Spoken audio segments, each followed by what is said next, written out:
Most people spend their entire survival budget on gear. You bought the level IV ceramic body armor. You bought the tactical tomahawk that looks cool on Instagram, but is functionally useless for anything other than opening Amazon packages. You stockpiled enough 556 ammunition to fight a small war in a third world country. You think you are ready because you have mastered the inventory, but you have completely ignored the variable that actually kills you. The variable is human software. When the grid fails, the supply chain snaps and the water stops flowing. The thin veneer of civilization evaporates in exactly 72 hours. That is the time it takes for 9 meals to be missed. Once that caloric deficit hits the people around you, your neighbors, your coworkers, the PTA mom down the street, undergo a factory reset. They stop being citizens and start being biological machines, driven by the oldest, ugliest code in our DNA. You are not preparing for a movie villain. You are not preparing for zombies. You are preparing for Dave from accounting, who hasn't eaten in 4 days and just realized his family is going to die. We are going to break down the 5 specific psychological archetypes that emerge in a collapse. We will dissect their brain chemistry, their threat level, and the physics-based trash engineered methods you will use to neutralize them without firing a single shot. Because if you pull a trigger, you have already lost the silence, and silence is the only armor that works forever. Let's talk about the first threat, the high-velocity hero. This is the guy who has been waiting for the apocalypse, like it's the Super Bowl. He has a closet full of camouflage patterns that don't match your environment. He has a rifle with more attachments than a Swiss Army knife. When the lights go out, he doesn't hunker down, he gears up. He thinks he is the protagonist. He thinks he is the sheepdog protecting the flock. Scientifically, he is a biological liability vibrating with cortisol. Here is the physiology of why he kills you. Under the extreme stress of a collapse, the human body dumps a cocktail of epinephrine and cortisol into the bloodstream. This causes a sympathetic nervous system overload. When his heart rate spikes above 145 beats per minute, he suffers from vasoconstriction. Blood leaves his hands and goes to his core. He loses fine motor skills, he loses near vision focus, he experiences auditory exclusion. This means the high-velocity hero is effectively blind, deaf, and clumsy. But he is holding a weapon with a 3-pound trigger pull. He will patrol the neighborhood. He will try to enforce martial law on his cul-de-sac. He will bang on your door to check on you. Or coordinate defense. If you open that door, you are exposing yourself to his panic. He draws attention, he draws fire. And when the real bad guys show up, he will freeze or miss, because shooting at paper targets on a Saturday is not the same as shooting at moving targets while your body is dumping waste chemicals into your muscles. Your survival strategy here is aggressive non-existence. You do not engage him, you do not team up with him. You treat him like a walking explosive device. You use light discipline. You black out your windows using heavy wool blankets or duct tape and cardboard layers to ensure zero photon leakage. If he knocks, you do not answer. Let him exhaust his adrenaline and his ammo supply fighting shadows. Physics is on your side here. A bullet fired by a panicked hero at a noise in the bushes is just as lethal as a bullet fired by a looter. Stay low, stay dark. Let the main character get cancelled in the first act. The second deadly archetype is the community organizer. This threat is insidious because it looks like help. This is the person who immediately tries to form a committee. They want a neighborhood meeting, they want to pool resources. They want a list of who has a generator, who has medical supplies, and who has food. They use words like tribe, community, and fair share. In a normal world, this is civic duty. In a survival scenario, this is an intelligence gathering operation for future looting. The psychology here is driven by a desperate need for control. The organizer is terrified of the chaos, so they try to bureaucratize the apocalypse.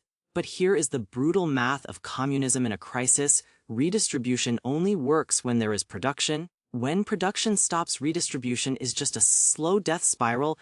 If you put your name on their list, you have painted a target on your house. When the group runs out of food in week 2, they will look at that list. They will see you have 50 pounds of rice, and the mob will come to collect your contribution for the greater good. You survive this by playing the gray man bluff. You do not tell them to go away. That makes you a hostile entity. That makes you the enemy. Instead, you attend the meeting, but you lie. You lie with your whole body. You wear dirty clothes. You rub charcoal under your fingernails to look unwashed. You hunch your shoulders to mimic fatigue. You tell them you are already out of food. You ask them for help. You become a drain on their resources, not an asset. Human tribalism is based on reciprocity. If you have nothing to offer, the tribe will reject you. That is exactly what you want. You want to be excluded. You want them to look at your house and see a dry well. While they are arguing over how to divide a single can of peaches, you are inside your fortress eating adequate calories, silent and safe. The third threat is the denialist. This is usually a family member or a close friend. This is the person who refuses to accept the new reality. Their brain is trapped in normalcy bias. This is a cognitive coping mechanism where the mind minimizes a threat because the truth is too traumatic to process. They will say things like the power will be back on by tomorrow, or we don't need to board up the windows, you're scaring the kids. They are dangerous because they are an insider threat. They will compromise your security protocols. They will open the door to strangers because they still believe in the social contract. They will turn on lights at night because they are scared of the dark. They will try to drive to the store when the streets are a kill zone. They are a toddler in an adult's body. You cannot reason with a denialist using logic. Their logic center is shut down. You have to handle them using containment protocols. You take their keys. You hide the batteries to the radio if the news is making them panic. You physically lock the doors, and you keep the only key on a lanyard around your neck. It sounds harsh, it sounds controlling, but you are the designated survivor. You are the captain of the lifeboat. If a passenger tries to drill a hole in the hull because they want fresh air, you don't argue with them. You stop them physically. The fourth archetype is the silent auditor. This is the most dangerous predator because you won't see them until it's too late. The auditor is the quiet neighbor, the one who watches. They aren't panicking, they are calculating. They are observing patterns. They know you have solar panels because they saw the reflection. They know you have water because they saw you carrying buckets in the rain. They know you are home because they saw the candle flicker through a crack in your blinds at 300 a.m. The auditor is an opportunist operating on the path of least resistance. They act on a risk-reward ratio. They will not kick down your door while you are awake. They will wait until your biological clock forces you to sleep. They will siphon the gas from your car. They will strip your garden. They will test your door handle silently. They erode your resources by attrition. To defeat the auditor, you need to engage in psychological warfare. You need to make your home feel like a trap. We call this target hardening through noise discipline. You are going to use trash to build an early warning system. Smash glass bottles. Spread the jagged shards under your ground floor windows. It is primitive, it is ugly, and it is effective. The sound of crunching glass is distinct and terrifying in a silent world. It screams injury and infection. To an auditor, infection equals death. Run fishing line across your perimeter at shin height. Attach the line to empty tin cans, filled with a few pebbles or nuts and bolts. When they trip, the rattle gives away their position.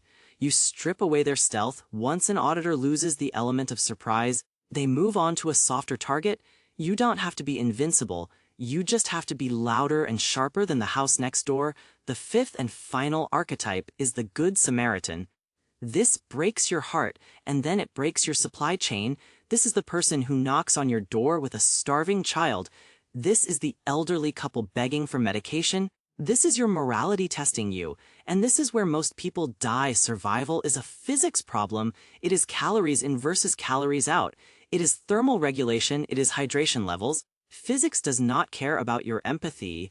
If you have calculated your food stores for 3 people for 90 days, and you let 2 more people in, you have not saved them, you have killed everyone. You have cut your survival time in half. You have introduced new pathogens into your sterile environment. You have introduced variable human behaviors into your controlled system. This is called lifeboat ethics. If the lifeboat is full, and you pull one more person out of the water, the boat swamps and everyone drowns. The water is cold and indifferent, the collapse is the same. The fix here is the hardest thing you will ever do. It is the silent refusal. You do not engage in conversation through the door. Conversation builds a connection. Connection builds guilt. Guilt opens the door. You put a sign up, CCKNS, ENCD, who er antne. It is a lie, but it is a lie that saves lives. It repels the Good Samaritan because they are looking for safety, not disease. It repels the auditor because they don't want to loot a plague house.